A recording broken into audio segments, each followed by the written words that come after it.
This past year, we built a lot of kits ranging from high grades, real grades, master grades, third parties, and just so much more. It really is an awesome time to just be a mecha fan in general with all the variety out there, and I continue to just fall in love with the process of building. And so I wanted to make a sort of top 5 of my favorite kits that I built this year, and what I would even suggest for you guys to build if you haven't already. Some of these are must builds in my opinion. And yes, of course, this is all opinionated, and I would love to hear your guys' top builds of the year as well. So let me know down in the comments. And if you like this sort of content, make sure to like and subscribe too, as many of you aren't subscribed. And real quick, I'm just rating these kits off the build experience, aesthetics, and just the overall fun I had making the kit.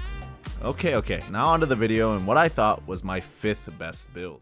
And coming in at number 5 is definitely a unique one and something that barely fits in my frame even. It is this MG Psycho Zaku Verka, an absolutely epic, monstrous, but also kind of ridiculous to be honest, model kit. This guy is huge, man. Like, he will take an entire shelf on his own, man. I mean, look at his backpack, dude.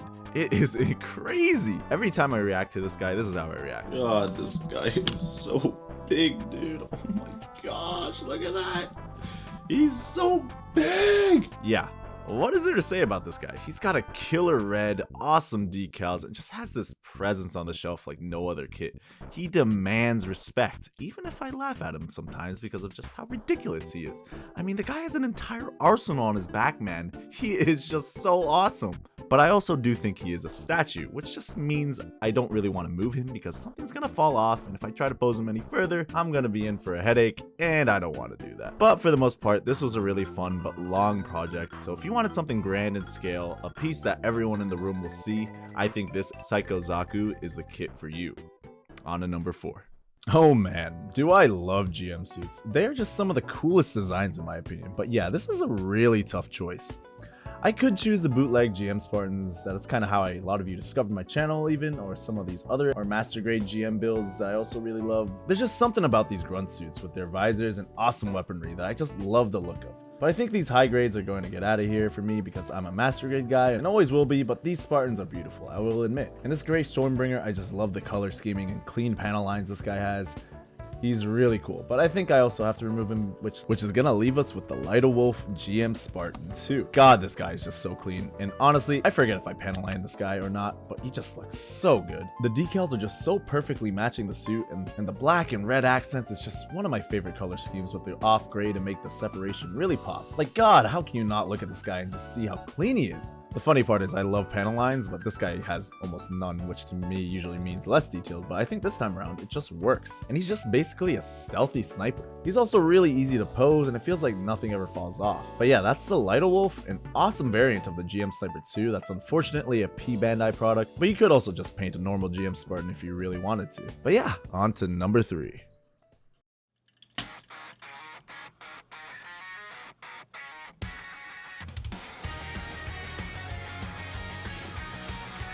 It is so freaking sexy. It's actually... The Granddaddy Gundams never looked so good.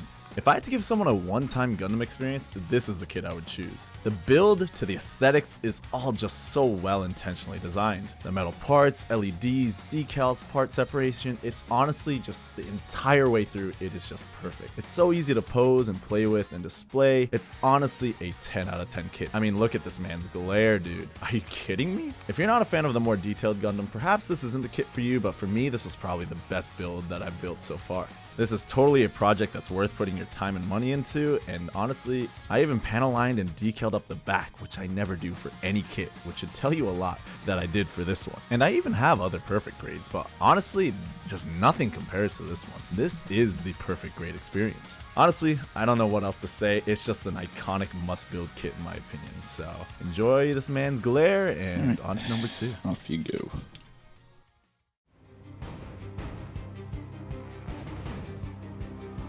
Now, honestly, this is probably my masterpiece and probably one of my favorites that I've built. This guy is so sexy.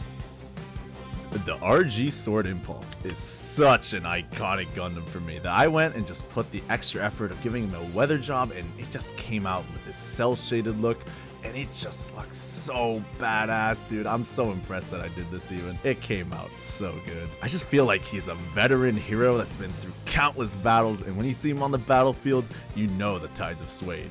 It is so badass, dude. With his shields and swords, he's just easily my proudest build I've made. It's something I really recommend to everyone if you can get your hands on one. I absolutely love this kid.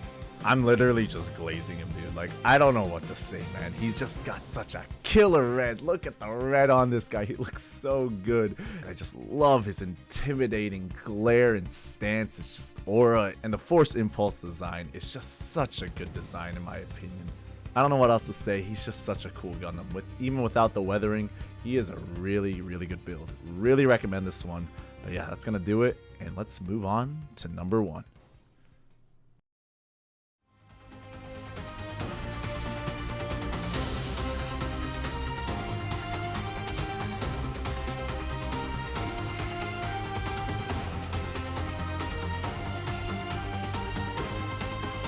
The MG Gundam Vidar, a new Master Grade release in 2025, absolutely blew me away with the improved IBO frame and details. This guy was just one of the most handsome and badass kits I have ever made. I mean, any Gundam with 2 pistols as a weapon choice just gets 1,000 points in aura. But honestly, even with his other weapons, he's just got such a presence with his black and blue color scheme with the subtle red and pink accents. It just makes this guy look so good. It was a blast to film this guy. I could not stop myself. He was just such a beautiful kid. His pistons, his frame, his armor, Bandai just gave him such attention to detail, and it really shows. It makes this guy an S-tier kid for sure. I gave him a little special treatment with metallic markers, which gave him even more badass details, and it was just so fun. It was so easy too. And by the way, I do have some of the tools I used in the link in the description if you wanted to check that out. But yeah, man, if you're into cool kits like me, this is a must pick up, and honestly maybe the only Gundam you need on your desk if you don't have it. He's relatively cheap for the quality you get, and you get an amazing final piece. But yeah, that's about it. Do you guys agree or disagree on my list? What's your guys' top 5 builds of the year? I'd love to hear them below and why you love them. And if you guys want to share your own builds or photography skills, you can post them in my Discord and we can all admire it all at once. I really love seeing your guys' builds, and you guys can even see some behind the scenes content if you really wanted to, or just join a like-minded community. But yeah, that's gonna do it, guys. Don't forget to subscribe and like the video if you enjoy this kind of content, and if you're hungry for more, YouTube thinks you'll like these videos. Okay, bye.